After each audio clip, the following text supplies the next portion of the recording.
večer, vítam vás na pozápasovej tlačovej konferencii po stretnutí HC Prešov Penguins Dukla Michalovce. Poprosím o zhodnotenie zápasu stujúceho trénera pána Petra Týpaka, nech sa páči. Ja si myslím, že to bol veľmi dobrý zápas pred veľmi dobrou kulisou. Domáci diváci dali svoj dopredu, ja si myslím, že to bolo veľmi dobré stretnutie, ale my keď chceme byť úspešní, nemôžeme byť 5 krát v prvej a v tretej tretine vylúčení a 4 krát v druhej tretine. Domáci, myslím, že dali 3 góly z presilovky a si myslím, že to nastal zápas. Že toho sa musíme vyvoriť, ak chceme byť úspešní. Pán Tomko.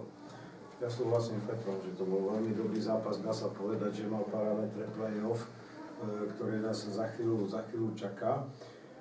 Škoda našich nevyužitých príležitostí v prvej tretine, tam Ďuro Prokop nastrelil hneď v úvode prvé strieľanie žrtku, mali sme tam ešte čisté golové príležitosti, myslím si, že brankár Trenčan zatiahol roletu a podržal v tej fáze mužstvo Michaloviec. Musím priznať, že v druhej tretine začali lepšie Michalovce, mali viac hry, trošku nás zatlačili, vytvorili si aj príležitosti.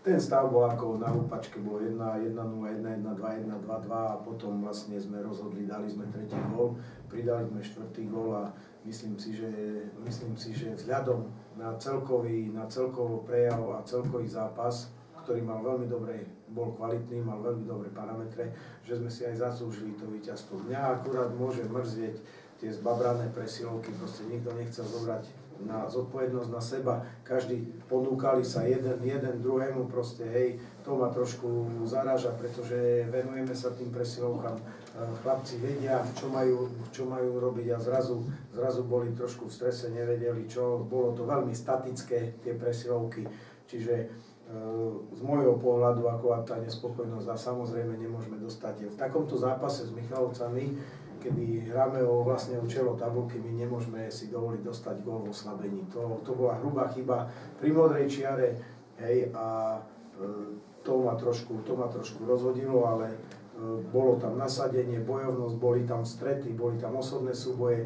Ja by som ten zápas, aj nie, že sme vyhrali, ale hovorím, že bol veľmi dobrý a diváci, ktorí dnes prišli, keď sme ich včera pozývali na ten hokej, tak myslím si, že videli dobrý, dramatický hokej až do konca. Čo sa týka prešovských posiel, takisto sú tu nové. Je tu Slovo Mončák, ako zapadli do týmu títo noví hráči?